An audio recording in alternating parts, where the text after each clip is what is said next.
Alors je vais parler de la migration polynésienne. Voilà, c'est des événements historiques comme ça dans notre histoire où chez nous on a accueilli des Polynésiens. Voilà. Donc de Hawaïki, c'est un pays, on va dire dans la tradition des Maoris de Nouvelle-Zélande, ils appellent le pays d'où ils viennent, ils appellent ça Hawaïki. Bon, on comprend très bien que Hawaïki, ben, ça doit être du côté de Hawaï là-bas. Donc de Hawaïki jusqu'en Nouvelle-Zélande à Aotearoa, c'est une migration qui remonte à 3300 ans. Une arrivée massive provoquée par la fuite d'une catastrophe volcanique, un peu comme ce qui s'est passé au Vanuatu, du côté de Tanna.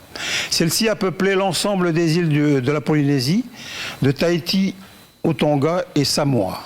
La vulnérabilité ou la fragilité de ces îles soumises à des cataclysmes fréquents a développé chez l'océanien la notion de mobilité, de résilience et de clairvoyance assez aiguë, leur permettant d'anticiper les catastrophes et d'émigrer à temps vers des territoires plus lointains et plus hospitaliers.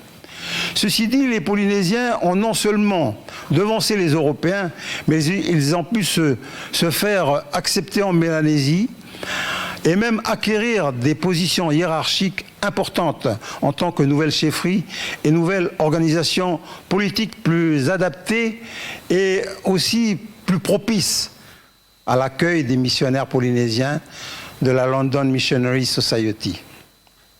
Alors voilà pour les Polynésiens.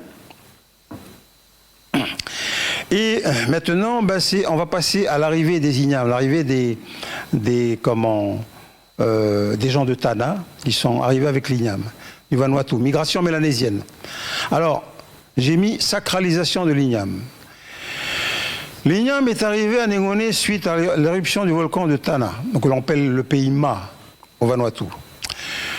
Le point d'arrivée et de débarquement de ces fugitifs est le front de mer de la tribu de Cherisi, que l'on appelle Watheo.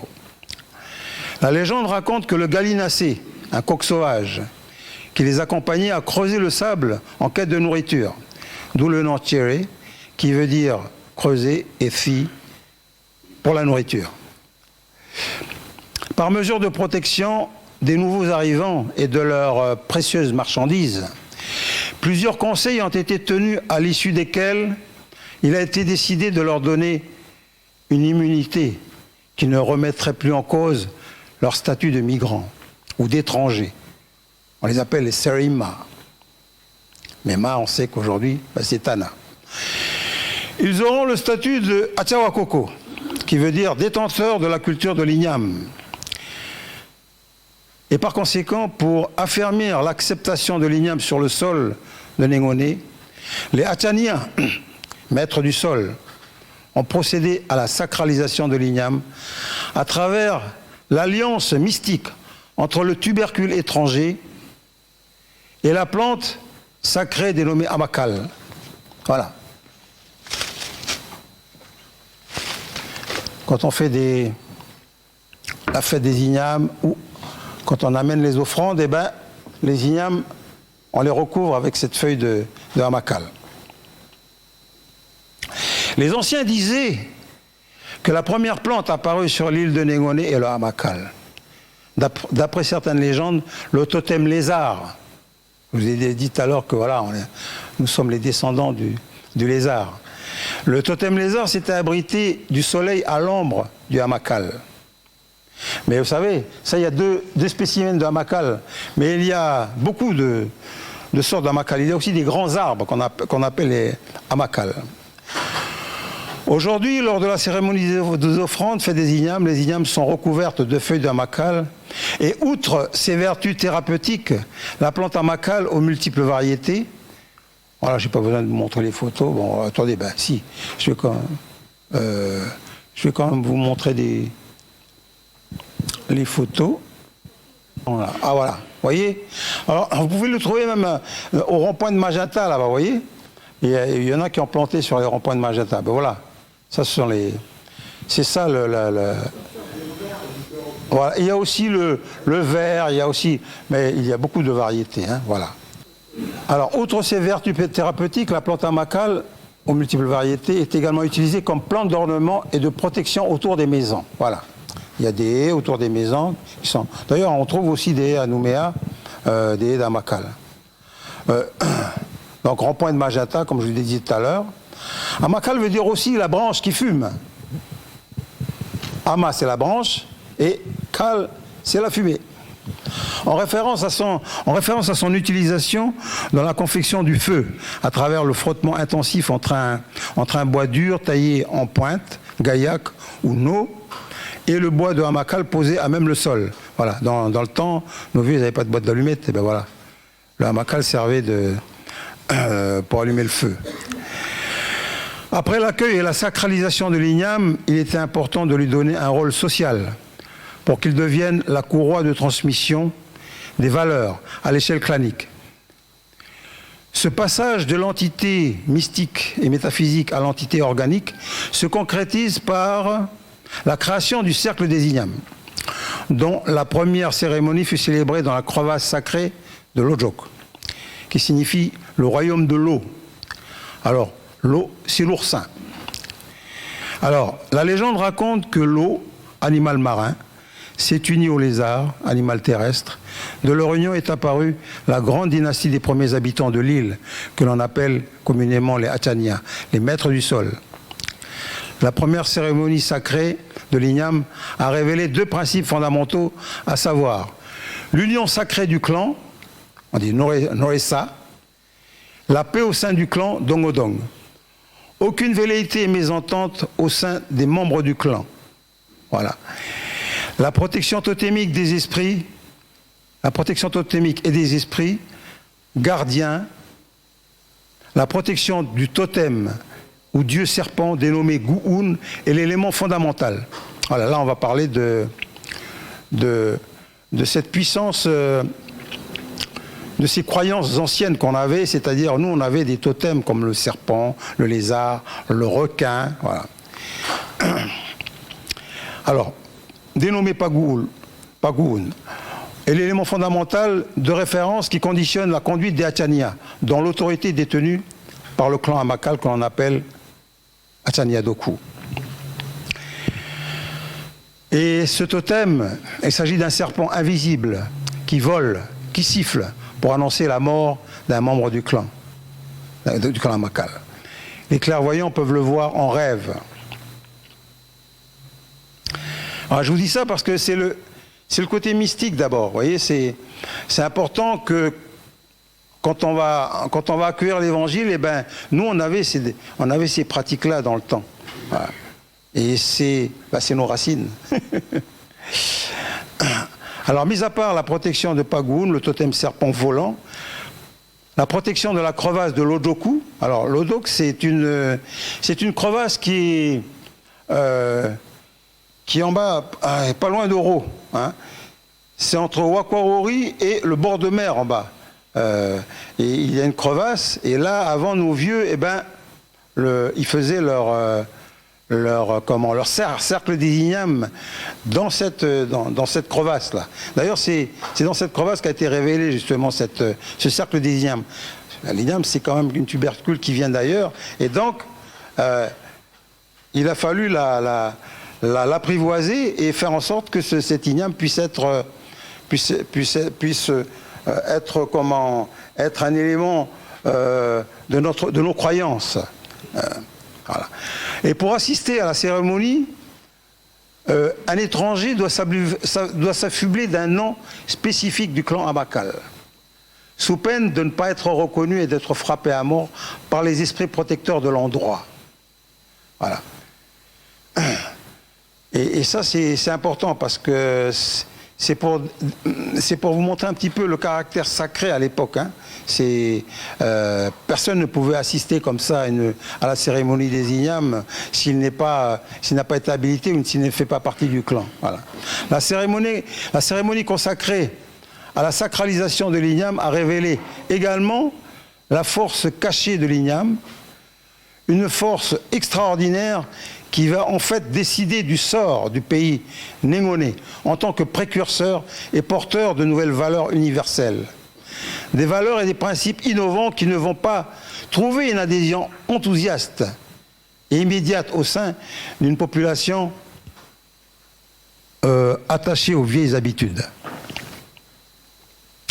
Mais la décision fut prise d'imposer ces nouveaux principes à travers l'intronisation d'étrangers polynésiens, que l'on appelle Atchéni, au sein de nouvelles chefferies. Car le dilemme imposait de faire le choix entre demeurer dans une tradition hermétique fermée à toute évolution ou choisir de s'ouvrir à l'étranger, source de richesse et de connaissances. Les Hatsaniens ont donc tranché pour le progrès et l'évolution en imposant à tous la culture de l'Igname. Une culture avec un rituel de protection particulière assuré par le Nisi. Alors où est-ce que j'ai mis le Nisi? Voilà. Le Nisi, c'est le coléus. Voilà. C'est cette plante qui est là, là. Vous voyez? Il y a une verte là et celle qui est mauve là. Voilà. Voilà, le coléus. Alors ça, c'est ça le Nisi, et c'est ça que les Achawa Coco, enfin ceux qui cultivent les ignames, ben, ils plantent dans leur champ pour protéger le champ. Et l'igname sacré des Amakal, des Achania, hein, et Wakunich.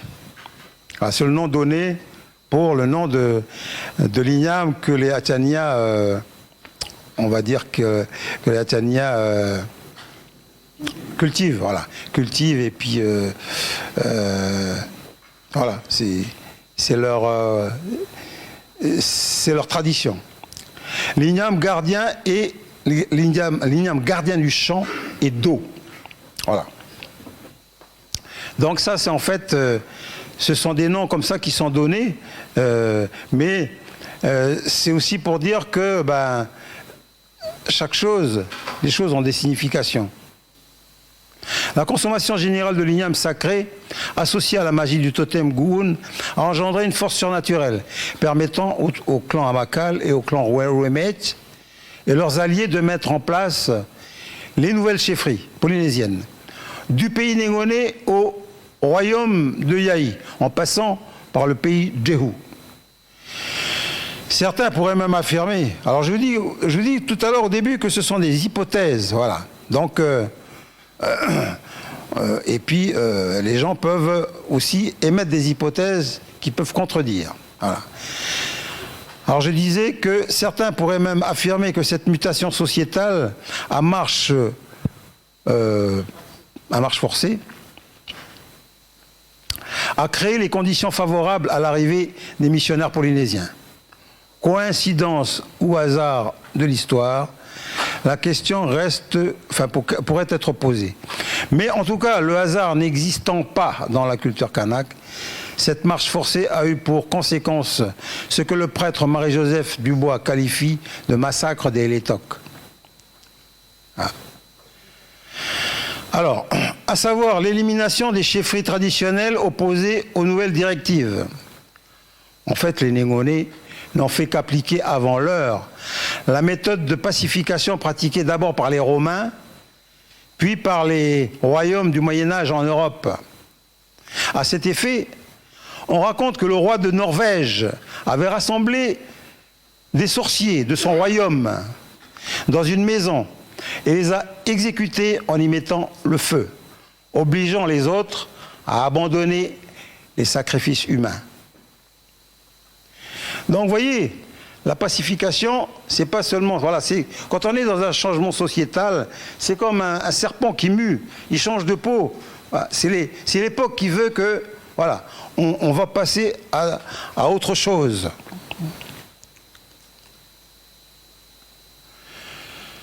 L'enjeu majeur du changement sociétal radical exigeait un rituel sacrificiel phénoménal à la mesure de ce bouleversement et à la mesure de l'espérance attendue d'un monde nouveau qui allait prendre place au cœur même de l'île de Négoné avant même que l'évangélisation n'apparaisse. Donc ils avaient déjà imaginé un monde nouveau, et avec tous ces gens qui arrivent, parce qu'ils arrivent en grand nombre, les Polynésiens, Et à l'époque, il y avait aussi les Santaliers, tout ça, tous ces gens qui arrivaient à l'époque. Voilà. Alors, pacification de Jehu. Je dis tout à l'heure encore que je formule des hypothèses. Et puis il y a des gens qui peuvent compléter ou bien ils peuvent contredire. Après avoir reçu la bénédiction de l'igname sacré lors d'un conseil de guerre tenu dans le Tataer de Wakwar, il fut décidé que le débarquement se fera dans un lieu tenu secret par les détenteurs de la magie. Et nous, chez nous, les détenteurs de la magie, c'est le clan Natur. C'est les signes Natur. Voilà. Le fameux Ajaï. Après ce débarquement historique, le lieu portera le nom de Nathalo, là où l'on a débarqué. Voilà. Là où l'on a débarqué. Les Létoques de Jehu qui refusèrent de se soumettre aux nouvelles chefferies furent exécutés à Natsaom, ou Natsangom, tuer et manger des hommes. Voilà la signification de Natsaom. La paix des Hatchania fut instaurée définitivement au lieu dit Tingeting, qui veut dire la paix. Après la pacification de l'Ifu, les guerriers de Hanakam continuèrent leur progression secrètement vers Heal, ou Vea, où ils imposèrent la chefferie Renegei. Voilà. Alors c'est pour ça qu'on trouve des Wanakam à l'Ifu et des Wanakam là-bas à Yaï. Et bien sûr, à Marais, c'est l'origine, voilà. Mais voilà, c'est un peu l'histoire de la pacification. Les Wanakam sont liés à cette pacification. Les Siamakal se dirigèrent vers la grande baie de Wé, où ils se reposèrent au lieu dit Huanono ou Nanono, lieu de repos, et se baignèrent au lieu dit Nassé, là où l'on s'est baigné, bain de purification. Mais avant le grand retour vers Négoné, ils scellèrent définitivement la grande alliance entre les trois grandes chefferies, en prenant le soin de laisser des guerriers chargés d'assurer la stabilité de la nouvelle gouvernance. Aujourd'hui, les clans Wazézé ou Rataté, oiseau martin-pêcheur, se revendiquent le rôle de gardien des chefferies à l'Ifu. Le clan, les familles Biché ou tout ça, voilà. Vous voyez.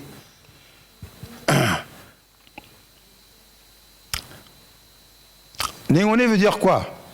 En fait, le terme Négoné vient de la racine Neng, qui veut dire mouche. La mouche qui signifie la mort ou le sacrifice.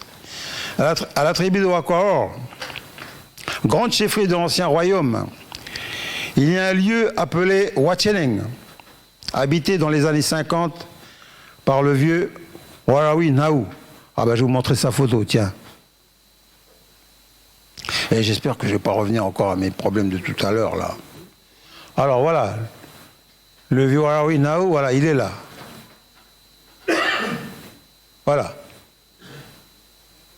Et voilà, là, moi, c'est moi, voilà, le tout petit Warawi, voilà, il est là. Bon, je vais essayer de l'agrandir un petit peu, mais c'est bon, vous voyez bien? Ah bon, allez. Alors, Wacheneng veut dire quoi? Wacheneng veut dire petite monticule de mouche. Cheneng, hein? Petite monticule de mouche. En souvenir de cette pacification qui a sacrifié tant de personnes. Et cette signification si particulière trouve également sa résonance dans l'origine du nom du district de Wetch, à l'Ifu. Wetch, c'est des gens de Wetch ici. Est-ce qu'ils peuvent me donner la signification du nom Wetch? Comment? Wetché. Alors Wetch, ça veut dire montagne, voilà. Alors c'est ça j'ai dit, en l'absence de montagne à Marais et à l'Ifu, quelle signification peut-on donner à ce mot? Sinon à comparer à la grandeur d'une montagne, l'ampleur du sacrifice exigé pour la mise en place des nouvelles chefferies polynésiennes à l'Ifu. Les pyramides de pierre érigées à Marais, telles que Nakudotit, Wapulanod ou Tagi Nuetebuyu. Tagi Nuetebuyu, c'est c'est l'enceinte des fils du lézard. Voilà. Alors, donc, tous ces monuments, tous ces édifices expriment et transmettent pour la postérité la grandeur et la gloire d'un passé qui fait encore écho aujourd'hui à travers les légendes dansées et chantées. D'ailleurs, avant chaque événement, les Achania dansent le sasa, danse sacrée pour invoquer les esprits. Alors, il est important de rappeler que les lieux dits tels que Nathalo, qui veut dire là où on en a débarqué, Wanaham, tribu de Lifu, qui signifie Wanakam, chef guerrier des clans Remet, Nase, qui veut dire là où l'on s'est baigné, Wanono ou Nanono, là où l'on s'est reposé, Tingeting, qui est la traduction de Dongodong, qui signifie la paix, Nadjo ou Nadjo, qui signifie là où l'on a souffert, Nachaom ou Nachangom, qui signifie manger des hommes, sont des témoignages pertinents qui confortent l'hypothèse d'une pacification menée à grande échelle jusqu'aux confins d'Ouvéa, dont les auteurs ont choisi de s'y établir pour garantir l'accomplissement de ce dessein grandiose. Le clan Wanakame d'Ouvéa et de Lifu illustre par sa présence le rôle de pacification accompli sur ces deux îles. À l'instar du Dream Time des aborigènes d'Australie, où les connaissances se transmettent à travers le rêve, cette pacification avant l'heure démontre le caractère prémonitoire, clairvoyant et mystique d'un engagement spirituel qui s'est révélé et confirmé par l'arrivée des missionnaires polynésiens de la London Missionary Society en avril 1841. Et qui marque la fin de la période Élétoque. D'après le père Dubois, Warawi et Wanhara auraient intronisé Yeyur, nouveau chef de Guama, vers 1815. La période de pacification aurait donc duré 26 années, l'équivalent d'une génération. On peut donc supposer que même les clans les plus belliqueux de Nengone, de Jehu, Yai et Tokanod, ont pu être assagis et préparés à accueillir un événement sans précédent qui allait faire d'eux des nouveaux guerriers de la lumière et porteurs d'un message divin à travers toute la Mélanésie. D'ailleurs, le révérend Murray de la London Missionary Society, présent sur le Cap d'En, le bateau qui avait emmené Tatayu et Taniela, s'exclamait en voyant les Nengone pour la première fois: je n'ai jamais rencontré des gens aussi paisibles et aussi préparés à recevoir l'Évangile. Évidemment, les 26 années de pacification ont fait leur bonhomme de chemin et permis en même temps aux fugitifs, bien sûr, de s'installer sur l'île de Tiga, de Tokanod, et ainsi de former leur propre chefferie. La légende du poulpe et du rat, dont les rochers sont situés à Lodjok. Lodjok, c'est entre Oro et Tenan. Et pour preuve, actuellement, je rigolais un peu avec mes cousins de Tiga, et pour preuve, actuellement, la plupart des gens de Tiga disposent d'une carte d'identité dont le lieu de naissance est situé à Marais. Voilà. Peut-être faudra-t-il un référendum pour permettre aux gens de Tiga de choisir leur port d'attache. Voilà, pour rigoler un petit peu avec nos cousins de Tokanod.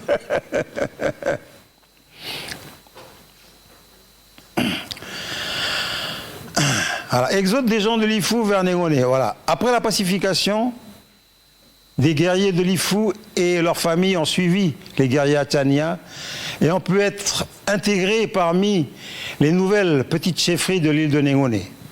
Je ne vais pas vous citer les noms, mais voilà. Mais ils savent qui ils sont.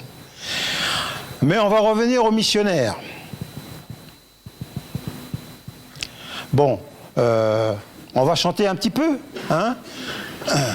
Là, je crois qu'il y a beaucoup de choses qui ont été dites, et on va essayer de chanter un petit peu. ferry. Natanore chira.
Merci.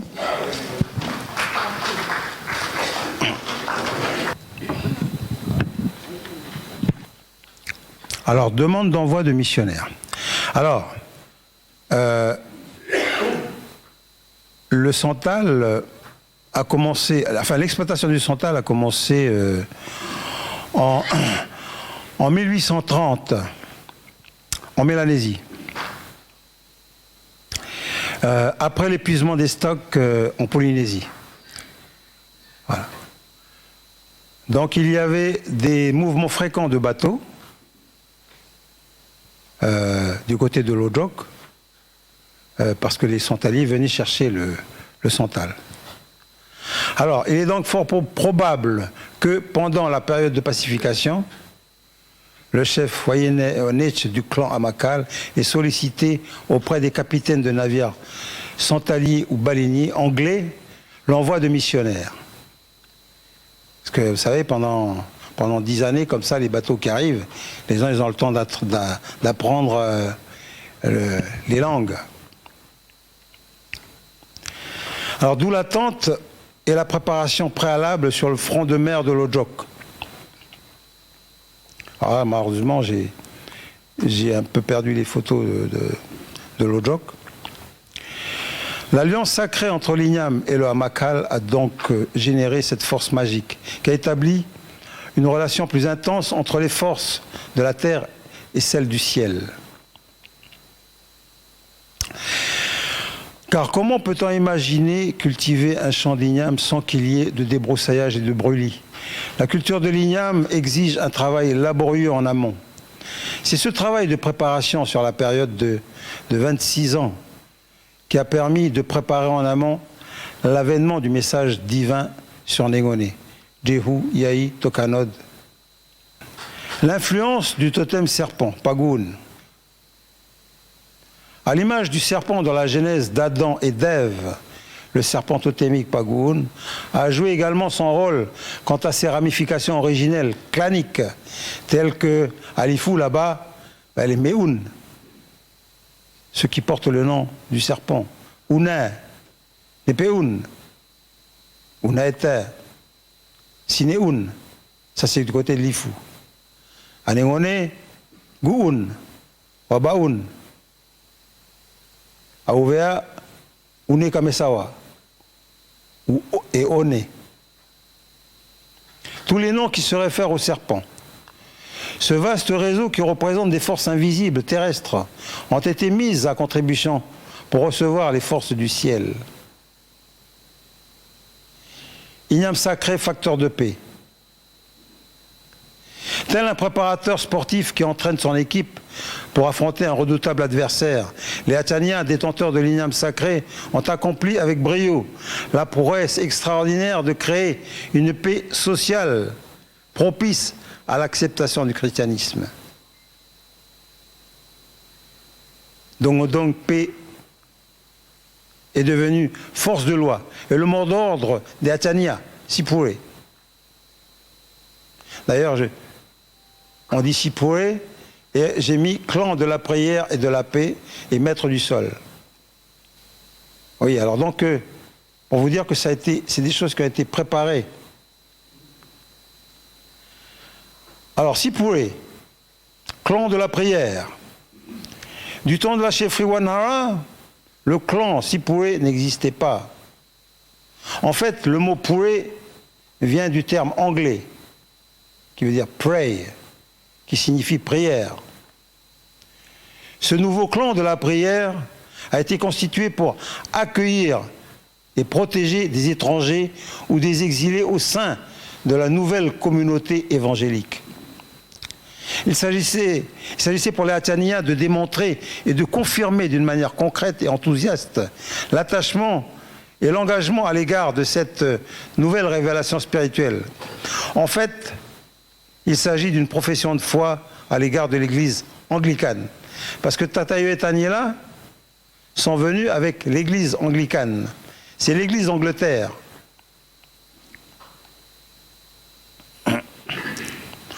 Suite à la révolte de Quindo, aux alentours de 1853, dans la baie de Nouméa, les représailles sanglantes menées par le pouvoir colonial a provoqué un premier exode massif vers le sud et Nengone. Certains de ces exilés, dont certains de l'Iloin, ont été accueillis au sein des clans Sipoué, c'est-à-dire le clan de la prière, pour qu'on vive, on soit dans une même communauté. D'autres sont issus de la révolte d'Ataï, accueillis à Nengone également, et Ouzéui, à l'île des Pins. Une île sous influence des Atania, d'où les noms tels que Tchadoku. À l'île des Pins, et dans les danses, ils utilisent le terme Tchadoku. Tchadoku aussi qu'on trouve là-bas du côté de Ouemet, et Tchadoku chez les Siamakal, qui veut dire punir le chef. Et en termes plus méchants, manger le chef si jamais il fait une grande bêtise. C'est-à-dire, voilà, c'était le tribunal pour juger les chefs. Ouadégou, devenu Vendégou par les Français. Mais à l'époque, voilà, c'était des chefferies qui avaient été mis en place et il y a des noms d'origine et après il y a eu francisation des noms. Une chefferie mise en place par les Atania, le lien linguistique avec Nengone et l'expression déco, qui veut dire non. Donc pour dire, quand on dit non à l'île des Pins, là-bas, on dit non aussi à Nengone. Voilà. C'est le lien linguistique entre nous. Déco. Voilà. Les Européens victimes de naufrages ont été également intégrés dans des clans, avec interdiction de garder leur langue d'origine, afin de sauvegarder l'intégrité du territoire Nengone et le préserver ainsi de tout complot. Alors je vais parler maintenant du cercle magique. Le symbole du cercle magique qui entoure le soleil la lune, la case, le serpent, le tourbillon, la cérémonie de l'igname, trouve sa pleine signification dans l'accomplissement d'une ère de changement, d'évolution et de prospérité, d'espérance et d'épanouissement. Sans cette préparation préalable de longue date, il aurait été impossible, il aurait été difficile de faire accepter les deux missionnaires polynésiens, comme cela a été le cas pour le missionnaire catholique Saint-Pierre Chanel, qui a fini tragiquement à Wallis et Futuna. Donc, à cet effet, il n'est pas interdit d'affirmer que la force magique de la coutume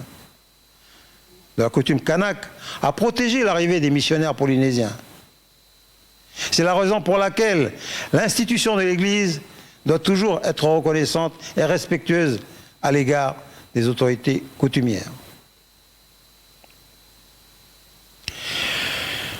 Et aujourd'hui, on aurait tort de sous-estimer les forces invisibles de la coutume. La magie noire des Néngonais au service de la magie du ciel.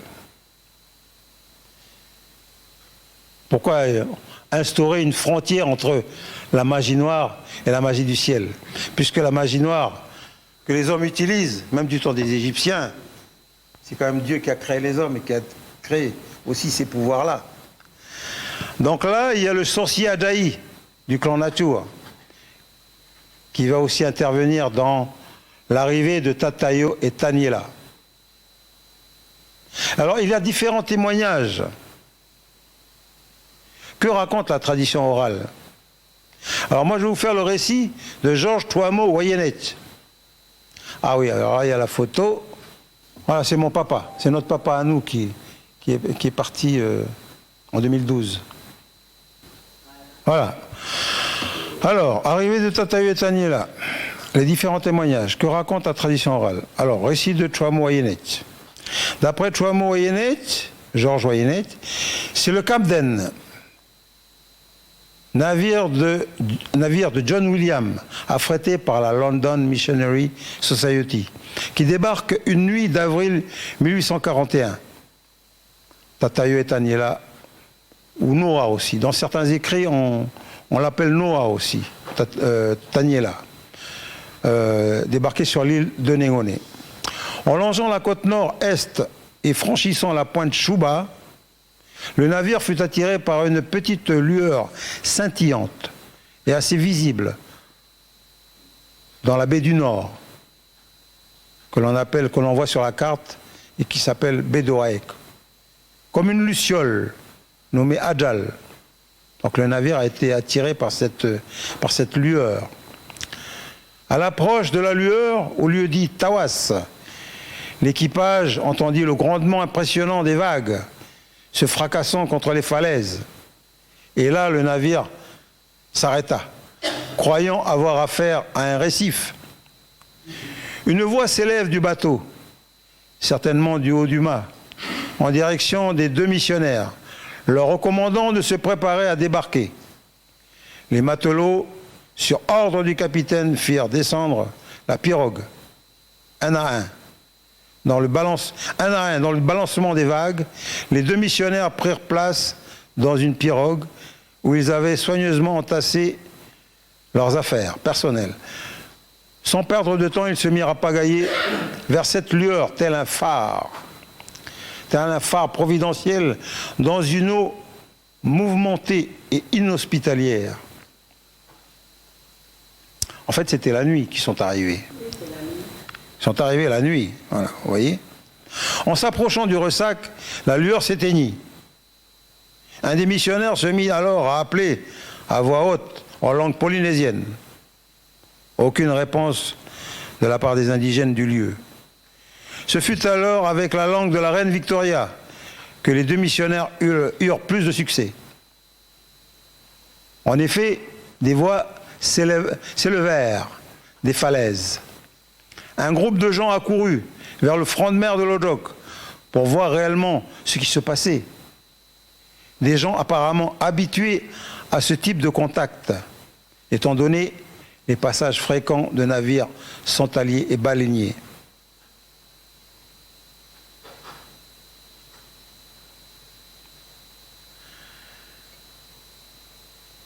Alors là, j'ai mis... c'est un peu hors sujet, mais c'est pas que c'est hors sujet, c'est que j'avais... Pour rappeler que le poisson des Hatchania est le Gutchakoe, voilà. Le rouget, oui, voilà, le rouget de nuit. Alors, effectivement, il faut savoir que le commerce du santal a débuté en Mélanésie et particulièrement aux îles Loyauté vers 1830. C'est-à-dire 10 ans auparavant. Après je vous avais dit tout à l'heure, après l'épuisement des stocks en Polynésie. Donc une décennie de contacts propice à nouer de nouvelles relations, à se familiariser avec la langue de Shakespeare. Et officieusement, avec une philosophie chrétienne émergente et visible, à peine visible, à travers les marchands de santal. Un marché, à l'époque florissant, qui a fait de l'Ojok un des points de ravitaillement importants. Les vestiges et barrières de pierre sont encore visibles aujourd'hui. Malheureusement, j'ai pas eu le temps de sélectionner les photos. Mais si un jour vous avez l'occasion d'aller du côté de l'Ojok, c'est pour ça qu'il faudrait qu'on fasse le son et lumière, parce que là, comme ça, on pourra faire visiter les gens de ces sites-là. Il y a des murs de pierre en bas à l'Ojok. Alors, mais revenons à nos deux missionnaires. Alors, les deux missionnaires n'osèrent pas s'approcher du bord, de peur de chavirer et de se blesser sur les pointes aiguisées des coraux. Pendant ce temps, le vieux Warawi envoyait à Zakayo prévenir le vieux Wayenech qui se trouvait dans les cavités supérieures de la grande falaise. Quelque temps après, le vieux Wayenech dit alors à Zakayo d'annoncer à tous les sujets de se mettre sur la falaise en tenant une torche allumée à partir du front de mer du Poulpe et du Rat. C'est le fameux Releneyeuch, les fameux rochers qui sont en bas du côté de l'Ojok, jusqu'au front de mer de Peorawa, là où le vieux État et la famille Athénée y sont actuellement. Le vieux Wayenech avait donné à tous ces sujets des recommandations à suivre scrupuleusement. Cette opération lumineuse et spectaculaire avait pour but non seulement de guider les deux missionnaires vers un endroit plus accessible, parce que vous savez, à l'Ojok, c'est que des falaises en bas. Hein.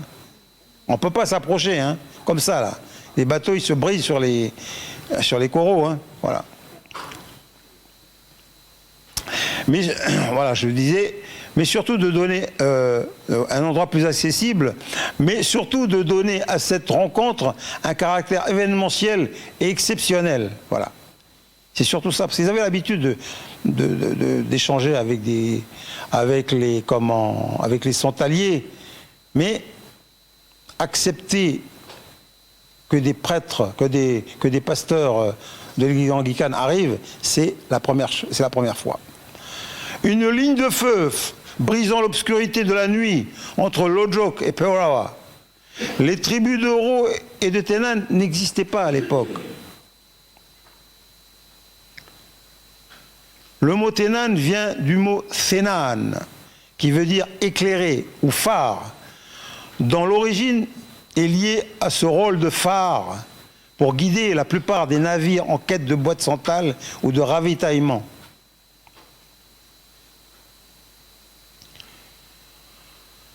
En tout cas, il s'agissait d'un événement sans précédent et tout à fait exceptionnel dans l'histoire de marée. C'était du jamais vu.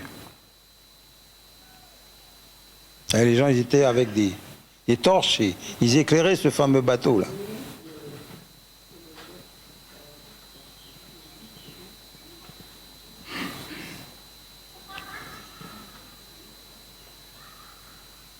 Magie noire pour protéger les missionnaires.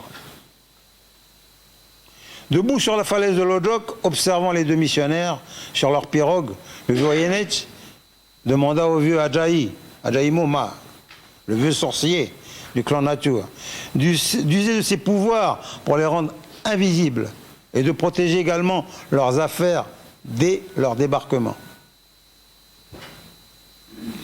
Le vieux Wayenech, chef du clan Amakal, clan Atania Doku, avait également donné des recommandations précises en direction de Athénée et de Kanyoish à Peorawa pour que celui-ci les accueille, les protège et les renvoie à l'Ojok.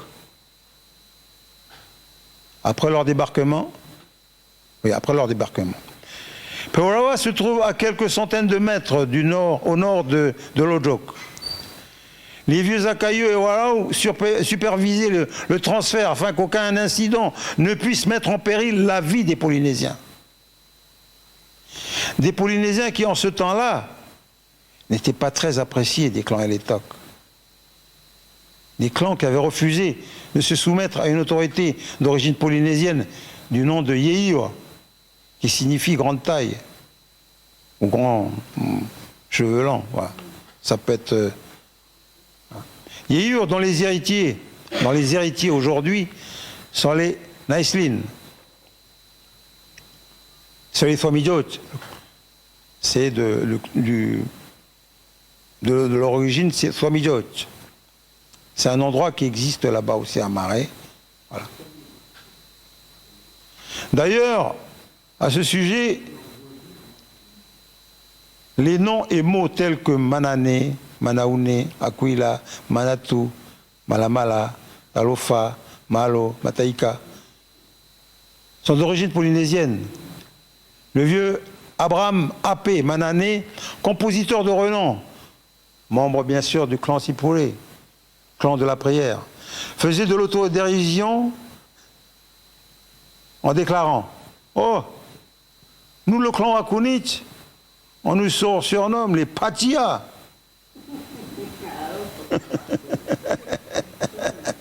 Il n'arrêtait pas de nous dire ça.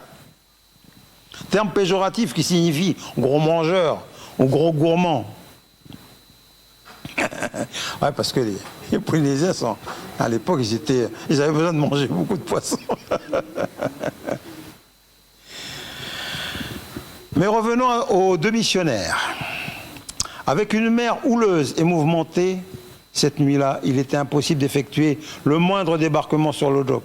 L'entrée de Pewarawa devenait la seule alternative. Des jeunes gens se jetèrent à l'eau et s'agrippèrent au balancier afin de mieux sécuriser, de guider les nouveaux venus. Aussitôt débarqués, les deux Polynésiens sont escortés vers Lodjok sous la protection des pouvoirs magiques.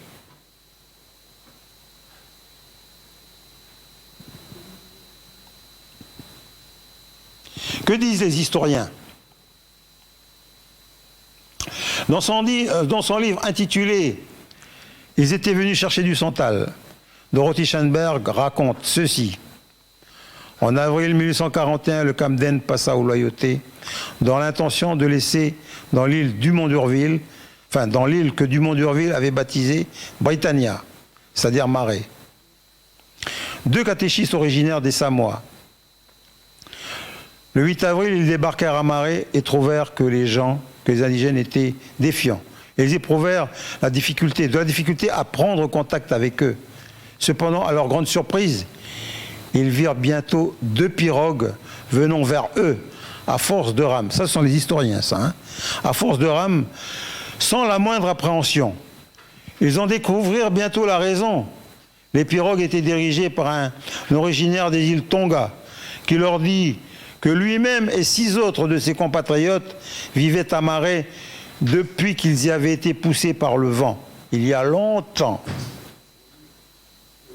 D'où l'expression « Wachedekan », c'est-à-dire des gens débarqués par le biais du hasard, à l'image des pierres savants du Vanuatu, amenées par l'océan. Les missionnaires auxquels les dialectes polynésiens étaient familiers purent se faire comprendre de lui. Donc, je mets ici critique et réserve. Il y a donc deux versions. Dans l'une, celle de la tradition orale qui désigne l'usage de l'anglais, et l'autre, celle des historiens qui désigne l'usage du polynésien, dans la rencontre avec les deux missionnaires. Il est donc fort probable qu'au début, le polynésien ait été utilisé pour faciliter les contacts. Mais sous la pression culturelle, l'intégration et la dissémination des Polynésiens dans les différents clans de Marais, il a été complètement banni. Sauf à Ouvea, bien sûr. À Ouvea, on a gardé la langue Fagaouvea. Mais à Marais et Lifo, c'était terminé.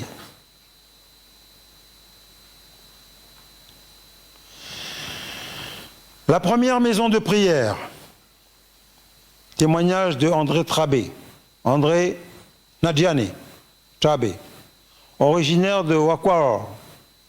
D'après Nadjane Trabé, les deux missionnaires aidés par les gens du lieu érigèrent un abri en feuilles de cocotier pour des séances de prière au lieu dit Loni.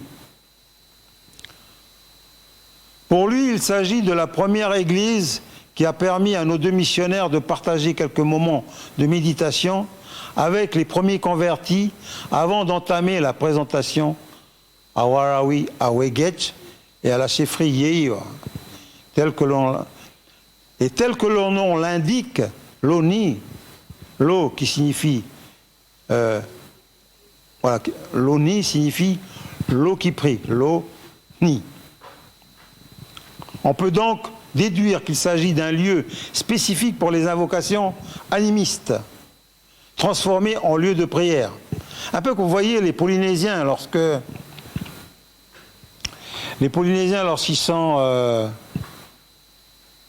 ont accueilli le christianisme, ils ont érigé des églises à l'emplacement des marae.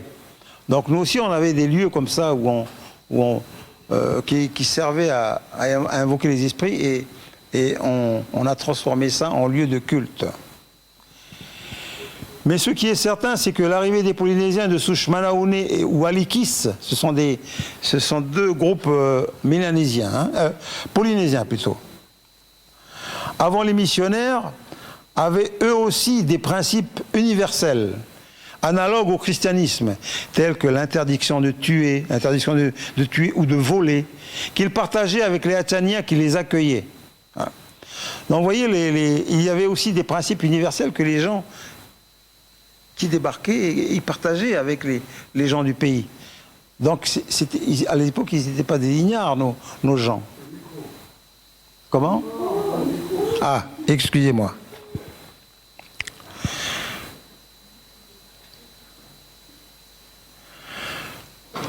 Alors, rôle de Warawi. En fait, le Warawi de Weget, alors je vais vous montrer une carte où se trouve Weget.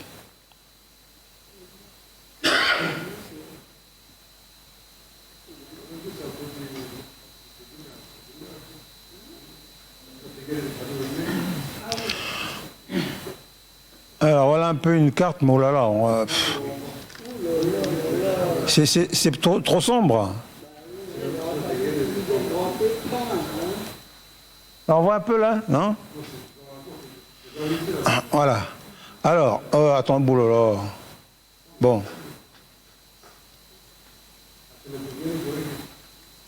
Voilà. Alors, Wakwori, c'est là. Alors, les missionnaires, qu'est-ce qu'ils ont fait? Eh ben, ils sont venus d'ici, là. Là, ils n'ont pas mis l'Odok. Il y a René Youch, ici, c'est le poulpe et le rat, et ici, c'est l'Oni. Mais entre l'Oni et il y a l'Odok. Et donc, voilà le fameux Watheb, la crevasse des Siamakal, c'est là, voilà. Donc, ils ont pris ce chemin, là. Et donc, mais je vais venir après, parce que on ne va pas passer les étapes. Voilà. Voilà, Weget, c'est là. Waek, Guam, Tadouem. Alors ceux qui font les festivals là-bas, Tadouem, voilà. Là, Tadouem. Wachebeu, Oudekeu, Besséja, là où il y avait les lépreux. Voilà. Voilà, il y a Waek aussi qui est là. Voilà. Donc essaye. Donc voilà un peu Weget. Ça, c'est l'ancienne chefferie. C'est l'ancienne chefferie Wanara, ça. Voilà, Guam, Wanara, c'est Guam, voilà. Guam, c'est là. Et ça, c'est la grande chefferie du temps de Wanara. Voilà. Donc on va pas. Voilà. C'est pour dire tout à l'heure par rapport à Weget. Voilà.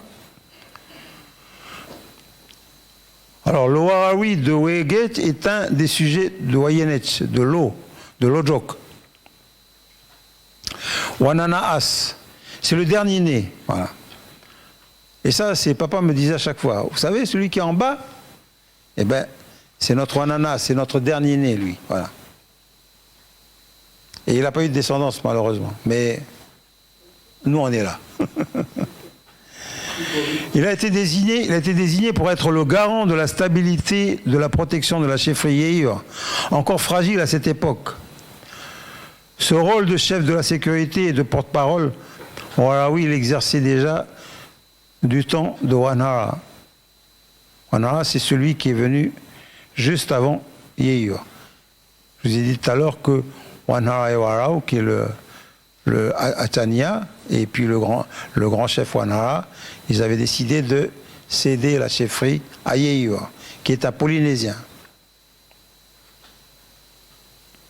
Après s'être reposés pendant quelques jours à l'Ojok, la décision fut prise de les transférer à Weget, chez Warawi, près de Neche. Ainsi commença leur longue marche qui les mena de l'Ojok au lieu dit Amakal, en guise de première étape. Amakal est le lieu, je vous avez montré tout à l'heure sur la photo, là, sur la carte. Amakal est le hameau où vivait le clan Amakal avant la période de pacification. La terre y est fertile et pouvait subvenir aux besoins d'une jeunesse guerrière dont la grande case d'initiation Tachaer se trouvait à proximité de l'église actuelle de Wakwar. Les invocations mystiques alliées à la consommation de la nouvelle igname sacrée ont exalté si profondément ces guerriers à tel point que leur envoûtement et leur soumission totale ont été décisives dans la réalisation de cette pacification. Et c'est drôle parce que j'avais entendu un témoignage du vieux Tcharaouian. Et j'aimerais bien qu'il disait que un jour il était malade, mais gravement malade. Tcharaouian Tchara qui est là parmi nous. Et un jour, quelqu'un lui a amené cet igname. J'aimerais bien que Papa Tchara nous raconte un petit peu juste cette petite anecdote-là. Voilà. Eh bien,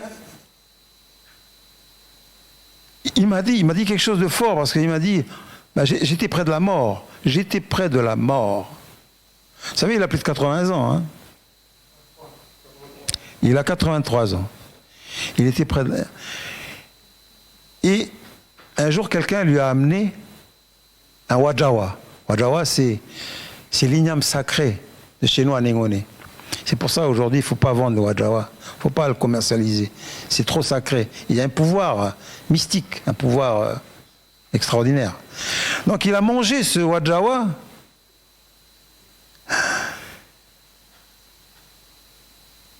Et la force est entrée en lui. Et la force est entrée en lui. Et il a retrouvé sa santé. Voilà. C'est pour dire un peu la force de l'igname. Et c'est pour ça que ces guerriers, lorsqu'ils ont mangé l'igname, c'est ça, je vous dis que c'est très important l'arrivée de l'igname, parce que cet igname, quand les guerriers l'ont mangé, il y a une force qui est entrée en eux, et ça leur a permis d'être dans une condition où ils pouvaient aller combattre et réaliser la pacification.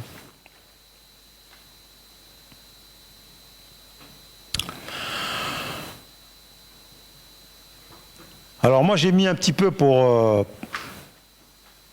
faire une analogie avec l'Église, c'est-à-dire à l'image de l'hostie distribuée en fin de messe par les prêtres, on peut déduire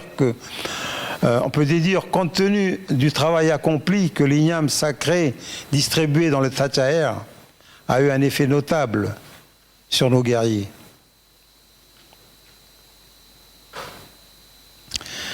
La grande marche se poursuivit jusqu'à Watieneng, jusqu'au lieu dit Watieneng,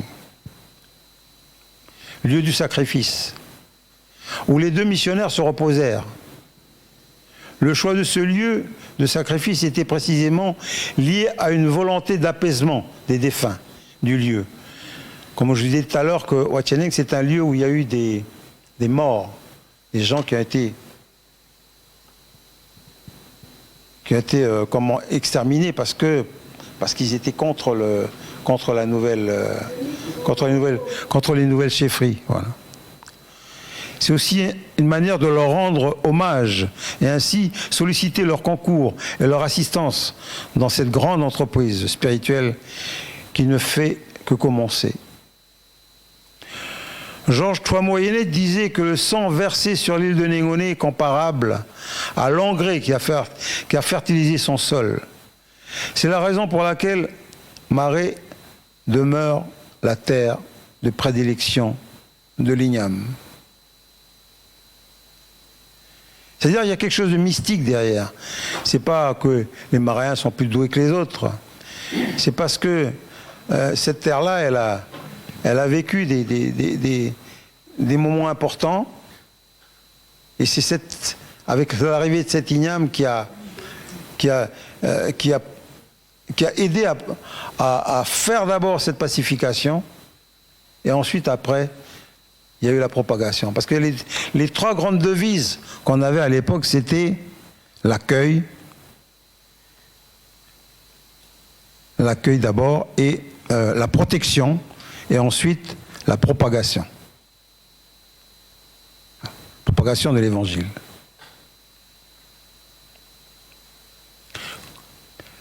Petite précision sur la chefferie de Nétier. Il faut savoir que la tribu de Nétier n'existait pas au temps de la chefferie Wanara. La décision de sacraliser les Polynésiens a permis l'implantation des nouveaux venus en bordure de mer. Nétier signifie à la fois l'œil, voir, regarder. Nétier, c'est les yeux. Ou diriger. Le nom Wayenet signifie celui qui est à la tête, celui qui voit et qui dirige. Donc voilà d'où vient l'origine du mot Nétier. C'est pas venu par le fruit du hasard. Donc l'origine du mot Nétier vient du nom Waye Nétier. En fait, celui qui a baptisé, voilà, c'est celui qui a baptisé la nouvelle appellation de la grande chefferie de Guama. C'était des Polynésiens. Donc voilà, donc c'est pour dire aujourd'hui que les noms ont une origine. Les gens ont baptisé des noms. Ce n'est pas des noms qui ont été inventés comme ça. Voilà. Il y a une signification. Il y a une signification. Et il y a une histoire derrière. L'intronisation d'un chef comporte des conditions précises. Alors,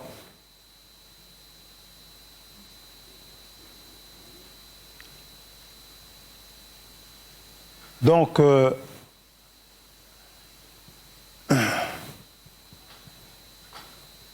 les guerres tribales ou claniques sont souvent l'occasion de se démarquer et de démontrer à l'adversaire sa puissance, et ainsi d'accéder à un statut privilégié et de s'approprier le territoire des vaincus. Chaque clan et les tocs possédaient un casé ou un paquet magique qu'il actionne lors de ces affrontements. C'est ainsi que le vainqueur acquiert de la renommée à travers toute l'île, mais une renommée qui ne dure pas, car elle suscite une convoitise sans cesse renouvelée, à l'image des équipes de football aujourd'hui.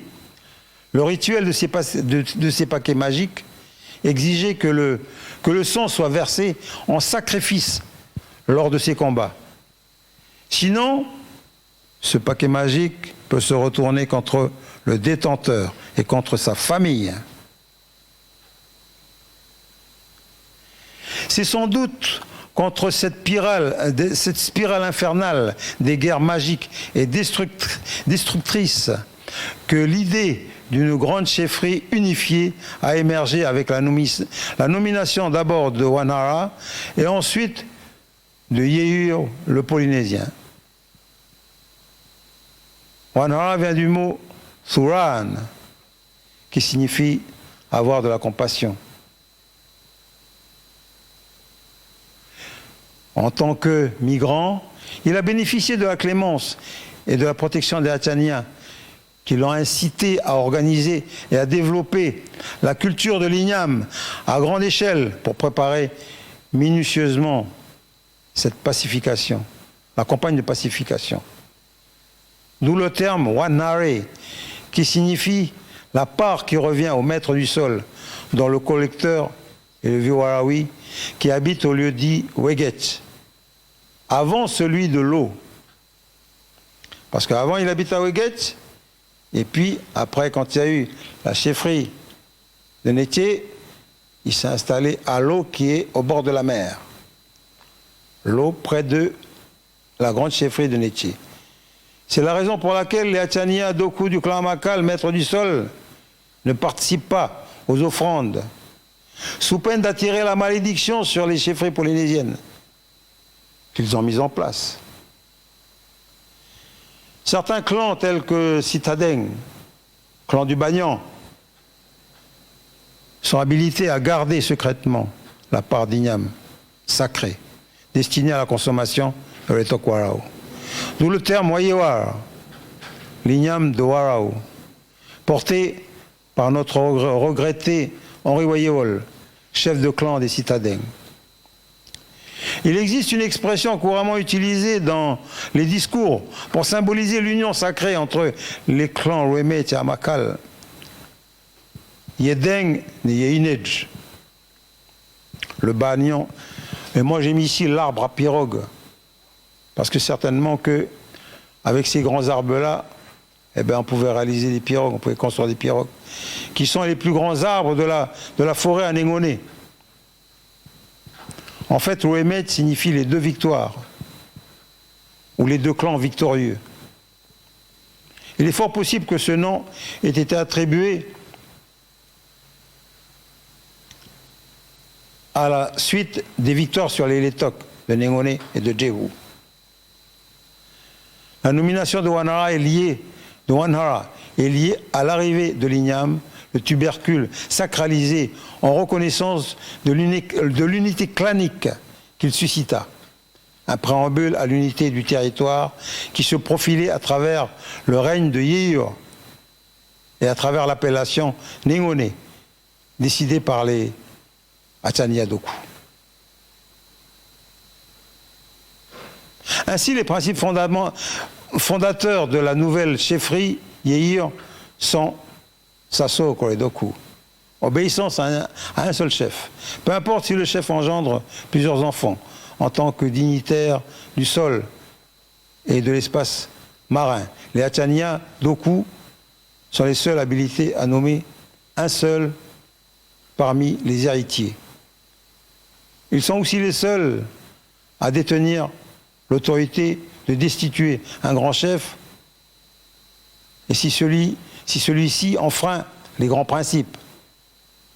D'où le terme Tchadoku, qui signifie sanctionner le chef, et le terme Gorehat, qui signifie la corde pour l'attacher ou le bâillonner. Durant la pacification, certains chefs et Letok ont été exécutés au lieu dit la Tchadoku, la Tchadok.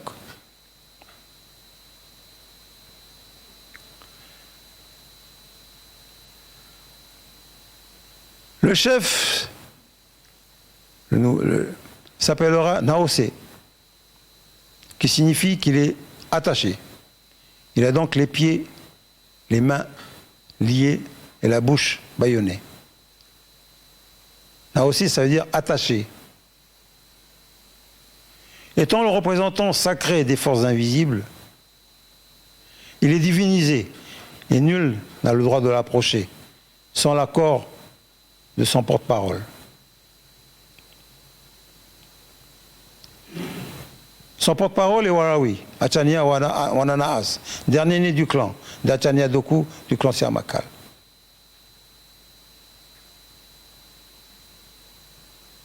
Et Warawi ne peut prendre de décision sans l'avis de son chef de clan. La protection de la chefferie est assurée par le totem serpent, Pagoun. Témoignage. J'avais prévu un témoignage de Kamela Rabadjic qui a vécu près du vieux Warao, à Nétier, à une certaine époque. D'ailleurs, elle raconte que lorsqu'elle était enfant, elle admirait les cannes à sucre. Les Kochebet, c'est le nom de la canne à sucre, qui poussait à l'eau. L'eau, c'est l'endroit où il habite. Elle savait que le lieu est protégé par Pagoun. Et avec beaucoup de respect, elle demandait la permission de pouvoir en consommer. Elle avait peur parce que les gens avaient peur du serpent. Parce qu'ils venaient aller chercher des bananes ou dans le jardin de Porao. Ils voyaient le serpent. Vous voyez, c'était très... Ne vous imaginez pas qu'aujourd'hui, il n'est pas là, le Pagoun, il est toujours là. Voilà.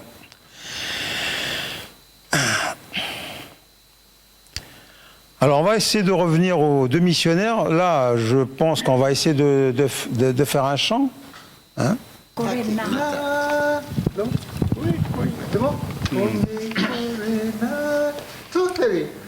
Ome korena tare waruma nasati lo ife ora ruengo bene yere so tatayo netani yela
Tira do planeta.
Merci.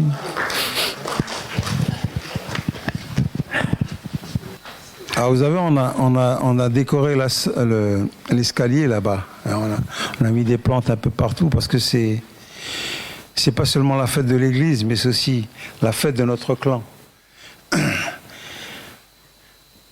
C'était pas évident d'accueillir des missionnaires à un moment où il y avait de la tension. Il fallait les protéger. Eh oui, on était obligé d'utiliser le casse-tête pour les protéger. Avant d'aller du côté de Nietzsche. Alors après Wacheneng, les deux missionnaires escortés par le clan Natchu, qui signifie escorter, Natchu, continuèrent leur progression vers Weget. C'est à Weget que se constituait une délégation spéciale présidée par Wayenet et Warao, pour organiser l'événement qui va décider de l'avenir spirituel et religieux de Marais. Des émissaires sont envoyés à tous les chefs de clan, aux quatre coins de l'île, pour annoncer le premier grand rassemblement de l'histoire de l'île de Marais. Lors de leur réunion, il fut décidé que la confrontation entre la force du Dieu des missionnaires et la magie de la chefferie de Goama soit exécutée au regard de tout le pays négonais. Alors je fais une référence à Moïse avec son bâton devenu serpent, qui dévora les deux serpents des prêtres du Pharaon. C'est ainsi que devant une foule immense, Djiriane, le fameux sorcier tant redouté de Goama, s'exécuta à 3 reprises. C'est le chant qu'on a chanté tout à l'heure. À 3 reprises, il a lancé son sort sur les deux Polynésiens, mais sans succès. Devant l'impossibilité pour Djiriane de mettre à mort les deux missionnaires, il fut décidé de mettre fin à l'usage de la magie noire et d'adopter définitivement le Dieu des deux missionnaires. C'est ainsi que l'église anglicane, dont le chef fut la reine d'Angleterre, ait pu s'implanter profondément dans le pays négonais. Une ère nouvelle est apparue et l'enthousiasme gagnant le cœur de la population, il a été donc décidé d'implanter un centre missionnaire à proximité de Lojok, dont l'objectif sera de créer une école de formation pastorale. Les anciens de Négoné disaient qui signifie qu'il faut voler l'intelligence ou la connaissance de l'autre. Mais là, l'intelligence vient à nous. La tribu d'Oro est donc créée autour du centre missionnaire. Il s'agit d'un choix stratégique et sécuritaire en faveur des étrangers polynésiens. Il fallait qu'ils soient tout prêts. À l'instar des déplacements des gens du nord vers la mission de Saint-Louis au Mont d'Or, les gens affluent de toute l'île de Maré pour s'installer à Ro et être au plus près de ce savoir mystérieux qui est celui de savoir lire et savoir écrire, prodigué par ces êtres puissants, apoclaires. Ce désir profond d'accéder à la connaissance qui pousse chaque être humain à faire de grands sacrifices et à relever de grands défis. L'effervescence autour de ce centre s'est propagée comme une traînée de poudre atteignant Lifou et Ouvéa, qui sollicite également l'envoi de missionnaires. Mais en attendant l'expansion des centres, les premiers loyalciens furent formés à Ro, non seulement pour les besoins locaux, mais pour l'ensemble de la Mélanésie. Car l'ambition de la London Missionary Society, Société des missions de Londres, est d'être la première organisation religieuse à évangéliser l'ensemble de la Mélanésie avant la date butoir de 1844. Année supposée du retour du Christ, selon les calculs selon les calculs savants du grand prédicateur et théologien américain William Miller, né en 1749 et mort en 1849. Je pense qu'il y avait peut-être une erreur là-dedans. Hein. Non. Oui, non. Il y a une petite erreur là. Hein. Bon, vous savez, c'est pas difficile. Si vous allez sur Internet, vous allez trouver sa date de naissance et sa mort. Hein. Donc, c'est une petite erreur. Alors, la photo de William Miller. Alors, c'est un grand théologien qui a fait une étude sur la date de retour du Christ. Voilà, William Miller, un grand prédicateur américain. Ces recherches avaient suscité l'intérêt général. Vous pouvez le voir sur Internet. Hein, vous allez tapez William Miller et puis vous tombez sur Wikipédia. Hein. Donc ces recherches avaient suscité l'intérêt général et avaient été publiées dans les grands journaux d'Occident, entraînant la création de nouveaux mouvements confessionnels. Des mouvements parmi lesquels certains s'étaient même déplacés à cette époque en Terre Sainte, sur le mont Carmel. Mais le miracle du retour ne s'étant pas réalisé, ces groupes entretiennent aujourd'hui l'espoir à travers le mouvement adventiste, ainsi que d'autres qui demeurent dans l'attente d'un éventuel retour. Et jusqu'à la fin de sa vie, William Miller a gardé la conviction qu'il ne s'était pas trompé dans ses calculs et qu'il n'avait pas. Et voilà. Donc c'est pour dire que voilà ce qui a motivé la London Missionary Society.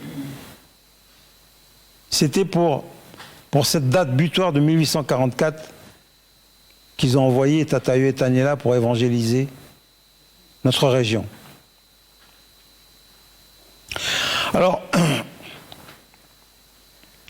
Alors moi je dis par exemple, il n'avait pas tort, William Miller, parce que ce sont des savants. Il n'était pas le seul à avoir fait des calculs. Hein. il y a d'autres étudiants qui ont fait des calculs aussi, et ils sont arrivés à cette date butoir de 1844. Donc il n'était pas le seul à émettre cette hypothèse. Hein.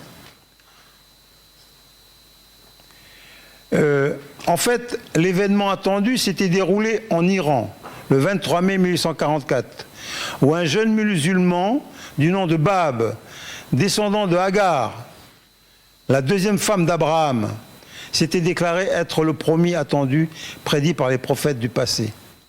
En fait, les chercheurs théologiens s'étaient focalisés uniquement sur la lignée chrétienne, en occultant les musulmans, qui eux aussi sont des descendants d'Abraham. Voilà. Voilà, je reviendrai sur cette déclaration, mais par contre, vous pouvez lire le livre qui est intitulé « Le voleur dans la nuit » de William Sears. Et lui, il explique bien cette période-là, ce qu'on appelle le millénium manquant. Voilà. Alors maintenant, on va passer à l'arrivée de Phao. Ben, c'est juste très très court, parce que Phao, il est... Voilà. En octobre 1842, le missionnaire Phao débarque au centre missionnaire d'Oro par le navire John William, encore, toujours de la LMS, London Missionary Society, avec pour mission d'évangéliser l'Ifu.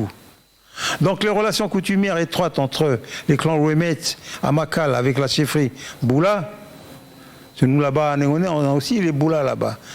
Boulango, on a aussi des Boulas du côté de Wemet, voilà, Wakone. Alors, chefferie Boula ont permis de faciliter le transfert sécurisé et escorté en pirogue du missionnaire arotangien. Le protocole coutumier avec les Achania Doku, Cho, de Mou est ainsi la porte d'entrée dans le royaume de l'Ossi. Alors, vous voyez, l'Ojok, l'Ossi, vous voyez, c'est des mots qui se réfèrent au fameux lot, l'oursin. L'oursin qui est notre animal totem et l'animal l'oursin et le lézard. Voilà. Donc on retrouve toujours cette correspondance dans les noms. Et là-bas, ici, vous avez une cousine à moi on l'appelle pas Lossi, mais son nom c'est Lossi. Voilà. Donc ça veut dire que les noms restent dans les clans qui ont des relations comme ça. Mais c'est des relations par rapport au fait qu'il y a eu ce travail à l'époque de pacification. Alors la splendeur d'Oro, vous voyez la splendeur d'Oro, c'est ça aujourd'hui qu'il faut. Il faut que nos générations d'aujourd'hui soient fières de cette splendeur qu'Oro a amenée non seulement à Néoné et puis dans les autres, mais aussi vers la Papouasie-Nouvelle-Guinée, vers le détroit de Torres. Parce qu'ils ont réalisé des choses là-bas. Les Nata qui ont été formés à Ro, ils ont été envoyés au détroit de Torres et ils ont réalisé des grandes choses là-bas. Ils ont monté des écoles. Les premières écoles de la Papouasie, ce sont les Nata de chez nous qui ont monté les écoles là-bas. Et c'est aujourd'hui, si la Papouasie est devenue une grande nation, mais il y a eu un début. Et c'est nous qui avons été les pionniers de la construction de la Papouasie-Nouvelle-Guinée. Alors la splendeur d'Oro.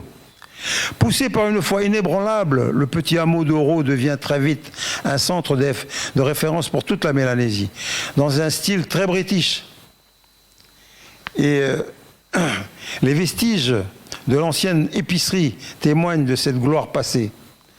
Et même moi, mes parents, ma mère me disait toujours, ah vous savez, Oro, c'était c'est une belle tribu. Et c'était voilà, c'était une tribu qui sentait la foi. Voilà. Le centre missionnaire d'Oro a donc rayonné dans tout le Pacifique, non seulement à travers une formation pastorale très poussée, mais surtout à travers la publication d'un journal intitulé Natameroy, la bonne nouvelle.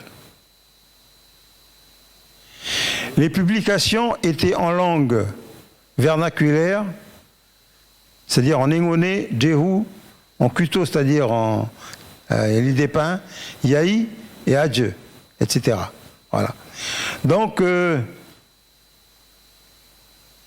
à son arrivée en 1902, Maurice Lénard fut impressionné par les connaissances détenues par les anciens. Il s'est beaucoup appuyé sur les natas des îles pour créer le centre missionnaire de Doneva. C'est Maurice Lénard qui a entrepris de récupérer l'imprimerie de Rho pour la transférer à Doneva. Car en tant que Français, il pressentait déjà le cataclysme qui allait s'abattre sur le monde à partir du différend franco-allemand. Il avait certainement peur que l'administration française s'empare et détruise cet outil gédant qui discrédite l'hypothèse coloniale selon laquelle les Kanaks sont des anthropophages et ne sont pas doués d'intelligence. Voilà. L'exposition universelle de 1931, montrant des Kanaks assoiffés de sang, illustre bien cet état d'esprit de supériorité. Voilà. Il est stupide. Donc voilà un petit peu, là, voilà, je vais vous savez, c'est une grande conférence qui demande plusieurs... Et je sais que le temps nous est compté ce soir. Donc, je vais simplement m'arrêter là. Il y a encore beaucoup de choses à dire. Et ça fera l'objet d'une prochaine conférence. Et étant donné que aussi au niveau de la télévision, il y a un temps aussi limité, donc on va s'arrêter là et on va simplement clôturer par un chant.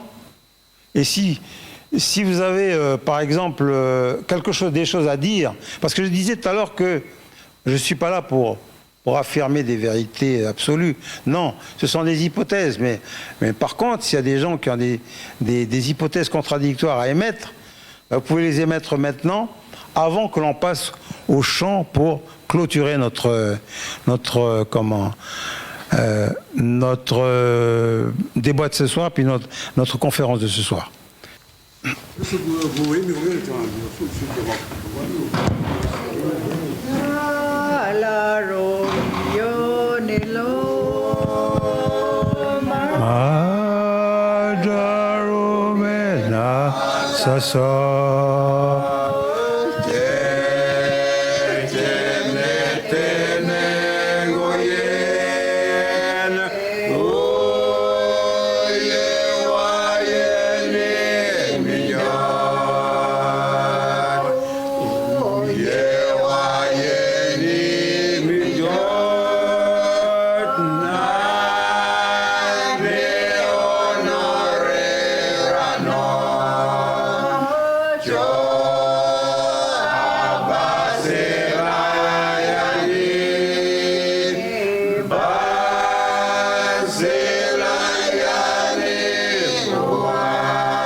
Oleti.